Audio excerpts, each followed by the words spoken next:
Welcome to the Global Interview. Thank you for listening. This is where you can keep up to date with all the latest news and information direct from leading creatives, leaders, and thinkers. We can help to keep you right up to date with all the latest information from interesting people who make a real difference in this globally connected world. You can find out more about the show at theglobalinterview.com. Enjoy the episode.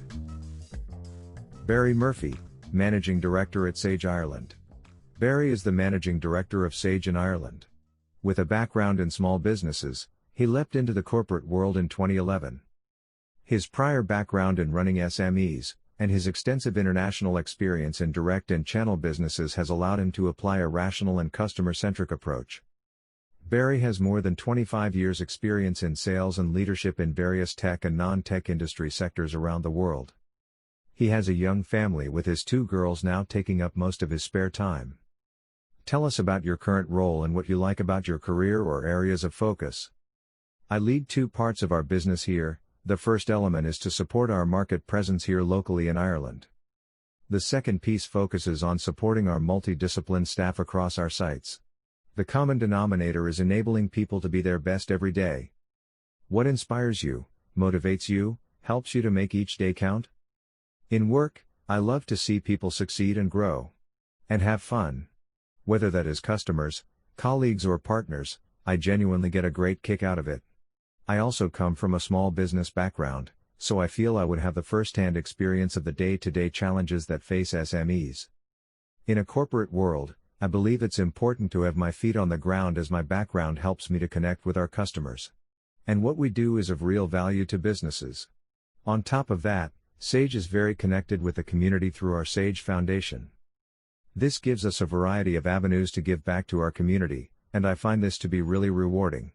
It might sound a bit cliched, but I really feel that it gives me a better sense of purpose to know that we contribute in a tangible way.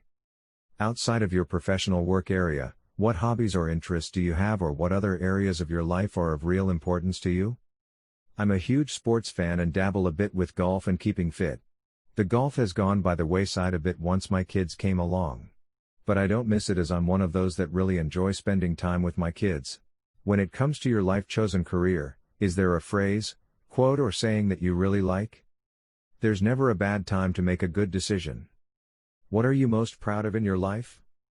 Besides my kids, which I could go on and on about, I actually have no formal education beyond second level. And I had a fairly inconsistent CV, to say the least, when I joined Sage. I was also told by a couple of career coaches that I would hit the ceiling if I did not go back to get my qualifications. However, I had run various micro businesses, and this really helped me to gain that most valuable of assets, common sense. I started as a sales manager, right at the height of the last recession. But through a series of internal moves, sometimes sideways, I built out my experience, my network, and ultimately my confidence. And my career progressed. Touch wood, it's not finished progressing. What do you wish you had known when you started out? To paraphrase Jim Collins, getting the right people on the bus, and the wrong people off, is the most effective way to building a great team. And a great team is the engine that fires up your success. If you rigorously follow that rule of thumb and prioritize that accordingly, you will win. I didn't always do that, particularly earlier in my career. And I can see that as a key differentiator now. Who do you most admire in business, academic or creative circles? I admire disruptors and those that challenge the status quo, for example, Elon Musk, Bill Gates, Richard Branson, Jürgen Klopp. People that look at the same picture that we all look at, but they see something different. What companies, brands or institutions do you like or do you think are getting it right? Netflix, Sky, New Zealand government, Apple, Microsoft, Amazon, Tesla. What is the best advice you have ever received?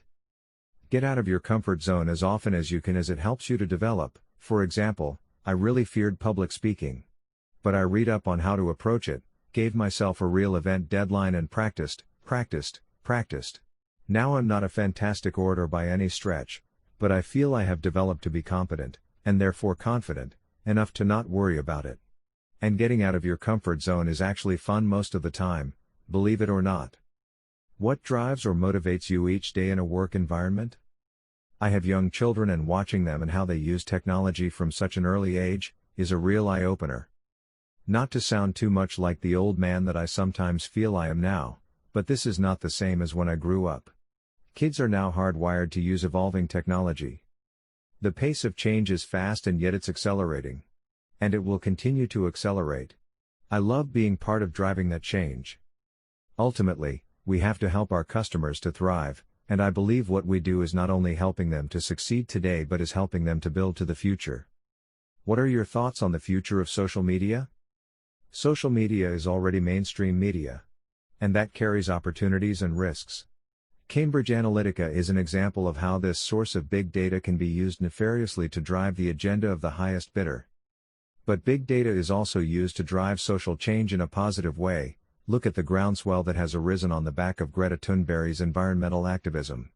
This was driven through the various social channels and demonstrated how we can collectively and progressively approach a global challenge like this. The balancing act is really how to have effective international governance on something that is essentially free speech. That will be an ongoing debate, no doubt. What is your favorite social media platform, and why? LinkedIn for business. Twitter for the fun stuff. Do you have a mentor, or have you ever been a mentor to anyone?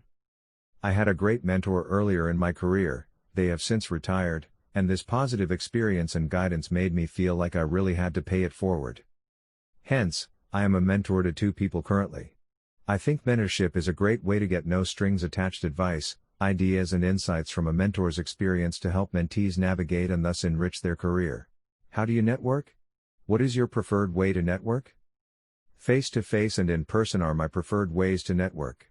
This has changed in more recent times due to COVID-19 and social distancing requirements, which is driving us all to do things differently.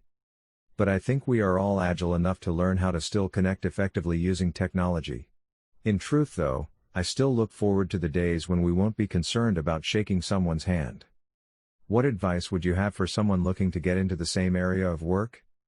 My role has many different requirements and skills, but I'm not the best at any of them on their own. So, I need to leverage from other people's skill sets all the time. That means I need to have a decent working knowledge of a lot of disciplines while being able to tie them all together to make sure that they are all pointed in the same direction. Therefore, I need to evolve my people management skills continually. I would say this is 70 to 80% learned, and consequently, I believe that it is something that you can skill up on. What do you feel is the most common reason for people failing or giving up? Fear of failure means a lot of people don't take that first step. Or sometimes that first step can be too large as the goal setting and benchmarks are unrealistic. That's usually a sign of bad planning. How do you define success, and what lessons have you learned so far that you could share with our audience? Defining success is obviously a very subjective viewpoint and in fact, a complicated answer to give as it has so many angles to look from. Personally, I associate success with a feeling.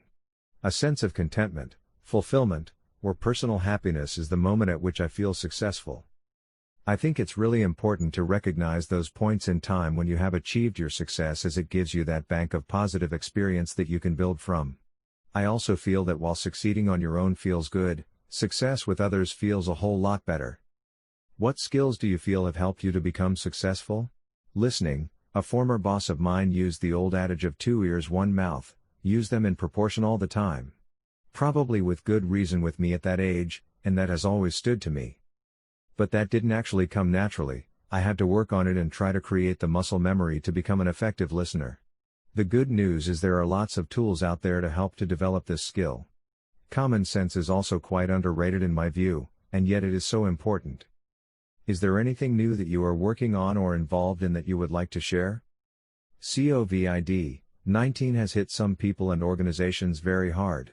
A lot of charities are also getting really tested on fundraising. In SAGE, CSR, activity is run through our SAGE Foundation. However, when everyone went to work from home, we had to pivot quickly to figure out how all of our teams could contribute their 5 foundation days each per year while feeling connected to our communities. This is where our fantastic SAGE Foundation ambassadors kicked into gear. They have recently organized 2 big days and with over 2,000 colleagues supporting more than 100 charities globally. We also got our families involved, and this has created a real buzz in what could be quite oppressive times. The reason I am sharing this is because I feel that this crisis has not been easy for anyone, mental health is becoming a larger challenge now than ever before. And yet, when you reach out and connect with others, for good causes particularly, you can really feel an uplift in your own morale. I personally found this activity to be quite inspirational and humbling. Thank you for listening to this interview on The Global Interview. You can join the Global Interview newsletter at theglobalinterview.com. Thank you for listening to this episode from The Global Interview. We appreciate your support. If you would like to find out more, please visit theglobalinterview.com.